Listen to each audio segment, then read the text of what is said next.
some of the Caribbean islands to do mission work. And as fate would have it, it always would be on Father's Day weekend. And that's when my boys were still at home. And it was difficult. It was really, really difficult to actually be gone away from home when my kids were back there without their dad. I'd open up my suitcase, and there in the suitcase would be cards from my boys and their mom reminding me of who I am and what's most important in my life. Well, that happened this morning in a little bit of a different way. I woke up this morning and I sat up and I thought, I'm 1,000 miles away from all four of my sons, and it's Father's Day. It's not an easy thing, to say the very least, and it's a little discouraging. It's my choice. Made it, several months ago. They understood that. And I got a text from my oldest son, CJ, who happened to turn 45 the other day. And I want to read it to you. It's kind of personal, but you're my family now, okay? And I want to share it. He said, "Happy Father's Day, my father. Thank you for being such a pillar in my life. The best example I could watch, the most profound example of walking in his steps I could have ever dreamt of. I love you, Dad." He understands that today I'm walking in his steps. He understands that's the most important thing in my life. And I feel that had I not given him that today, he would not have appreciated who his daddy really is.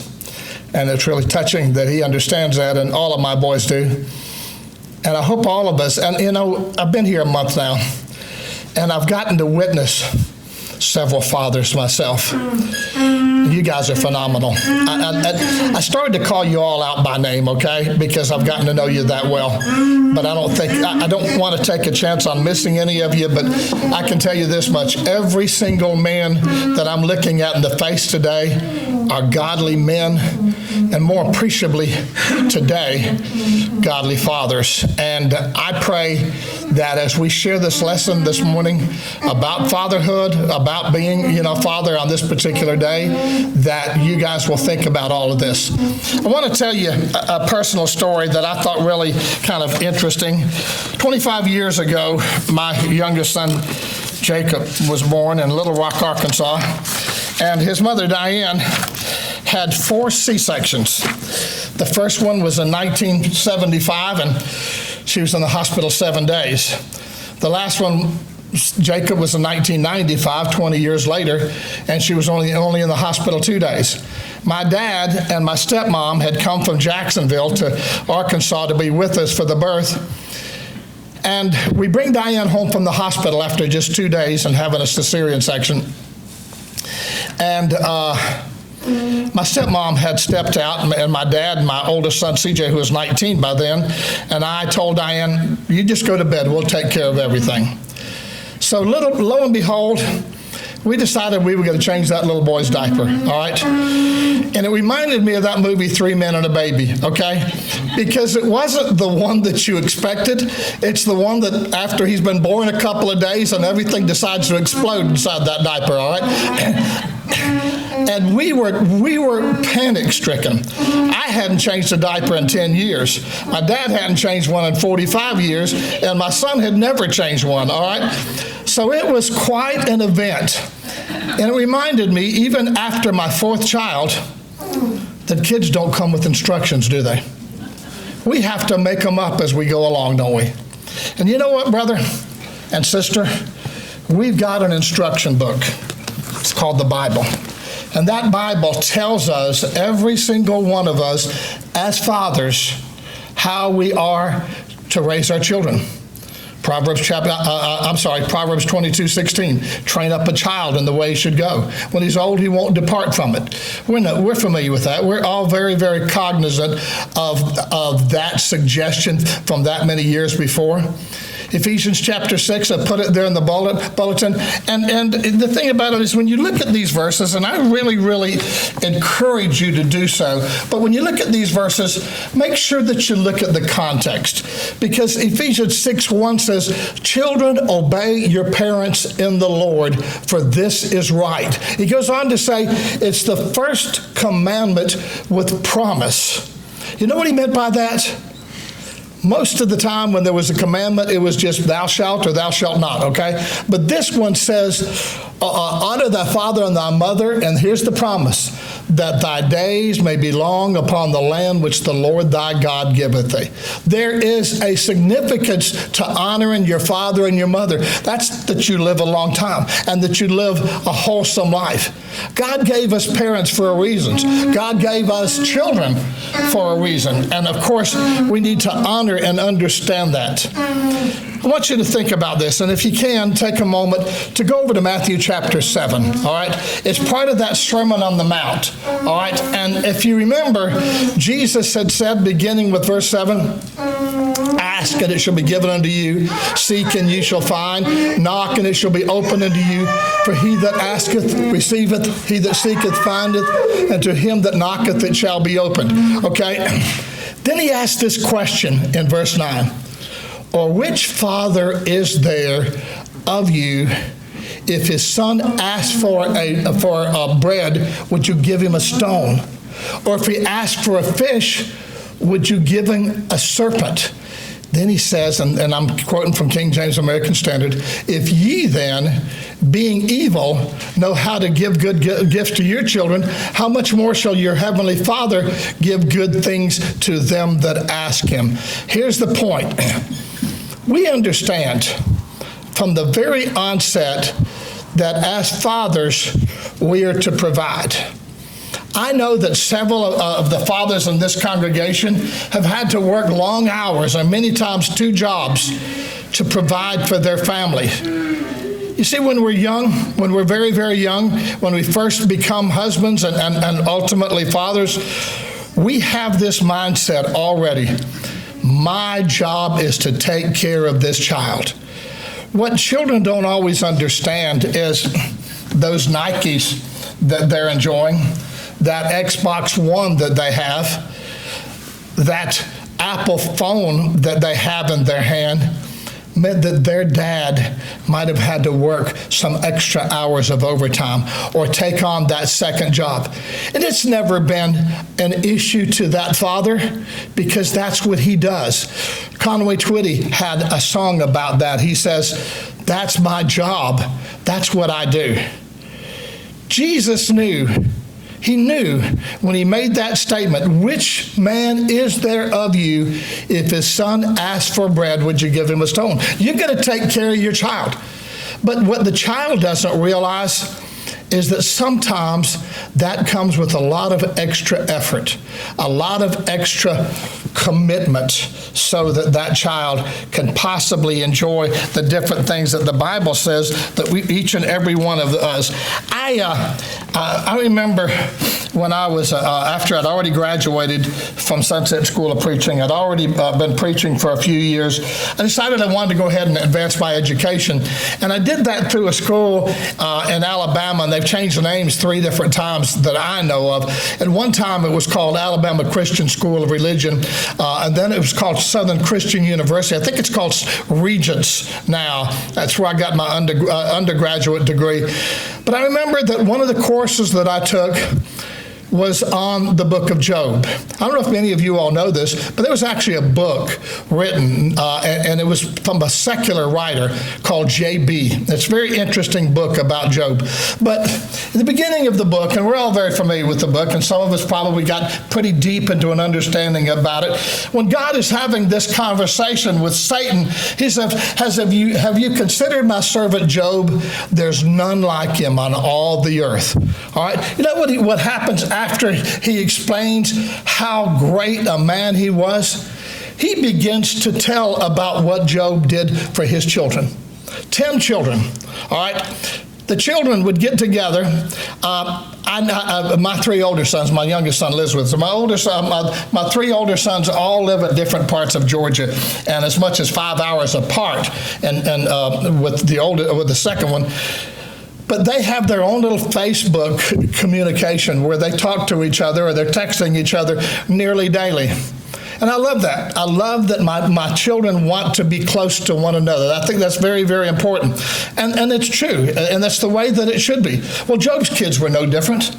But the Bible described it as they would actually, if you will, spend days in merriment. I don't know if it was somewhat like was described with the prodigal son. I don't know the details of how all that took place.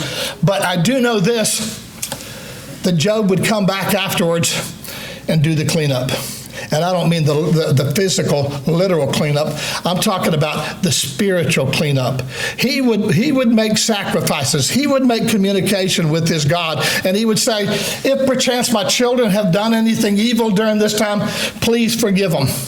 You know, we all know the story. I've always wondered this. At the end of the book, the 40th chapter, Job actually gets paid twofold. And he was one of the wealthiest men in the world.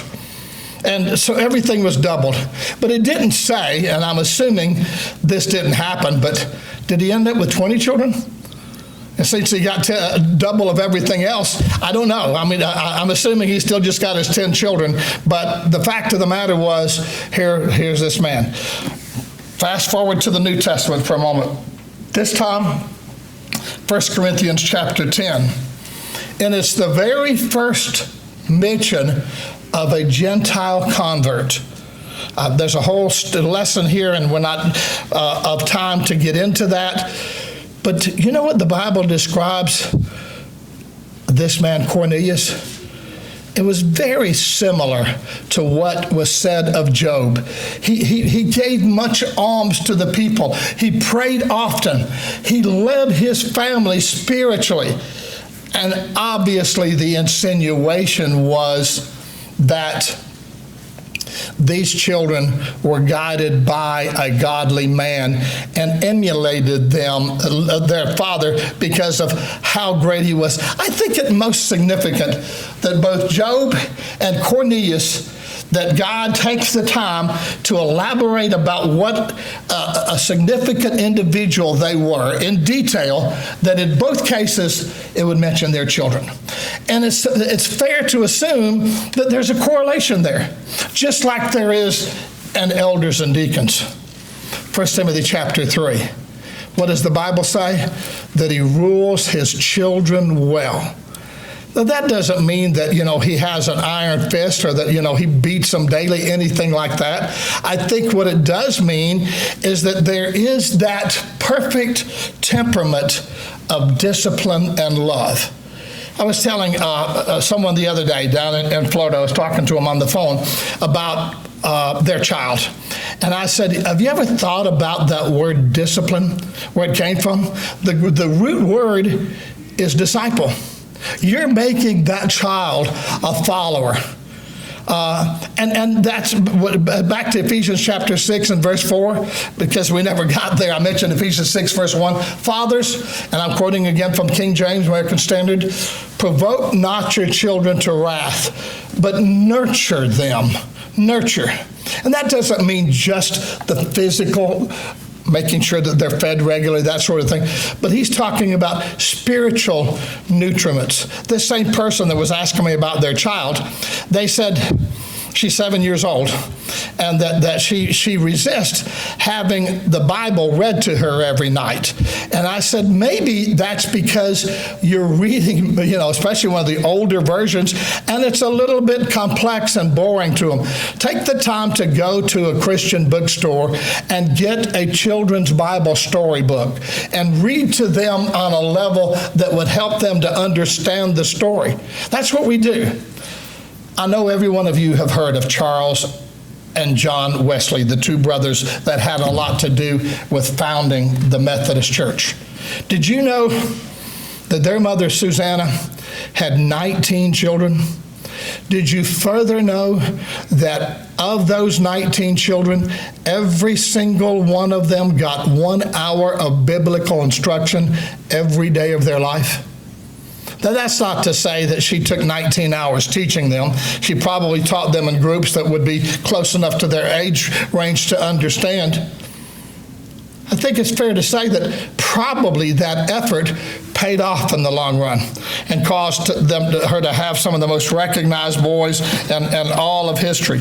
I was thinking about today's the day that we normally take the time to actually make sure that the fathers are recognized and that we give them cards and that we give them gifts. But there are things that the fathers need to give to their children. By the way, Mike and I have had the chance to visit, and I'm so happy to see his daughter with her today. I think that's pretty special. And I know that every one of us are happy when we have the chance to have our children with us, especially on these special occasions. But I think about 1 Timothy chapter 5 and verse 8. It's a pretty strong verse. If a man provideth not for his family, the King James says infidel. I think a better version today would be atheist. He's worse than an atheist. He's worse than an unbeliever. See, it's understood that that's what we do, that we make sure that our children are taken care of, that every need is met, even when it comes to, and I think, correct me if I'm wrong, but it's Jack and it's Phil who are our deacons, right? Anyway, that being said, even deacons have to rule well their children. That's just part of the whole package. And once again, as we said here from the onset, it's a balance, and sometimes it's a very delicate balance that we make sure that we do discipline our children. Of course, Frank and I, not that many years apart, we grew up in an era where you beat your children like redheaded stepchildren, okay? Maybe not that severe, probably worse for us than it was for our own kids. And the Bible, especially Old Testament, instructs us as far as discipline. And it doesn't necessarily have to be, as we use the term, corporal punishment, okay? It doesn't necessarily have to be physical. There are so many different ways that we can discipline our children. And that I think is part of the whole process. As a result, we end up with beautiful kids like we have in this auditorium right now, because fathers take the time from the very, very onset to make sure that those provisions, not just the physical, but much more the spiritual, are provided for. Because notice what he says back to Ephesians 6. Nurture them in the chastening. Chasten is not a word that we use in our everyday vernacular. You know what chasten means? It means to physically discipline. That's what it actually means. And the chastening and the admonition. But you know what, dads?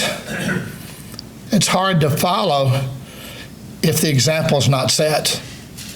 Because sometimes we get so caught up in our quest for the physical that we forget about the spiritual. God knows our hearts. He knows what's most important at any given time in any of our lives.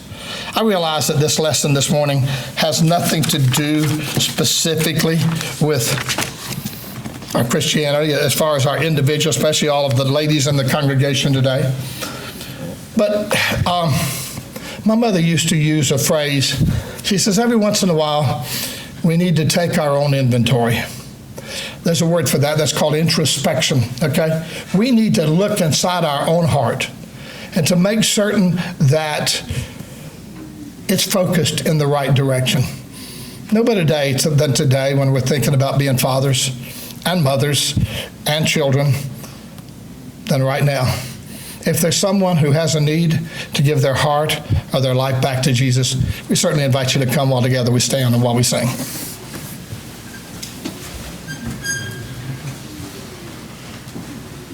I must needs go home by the way of the cross. There's no other way but this. I shall there decide of the gates of life if the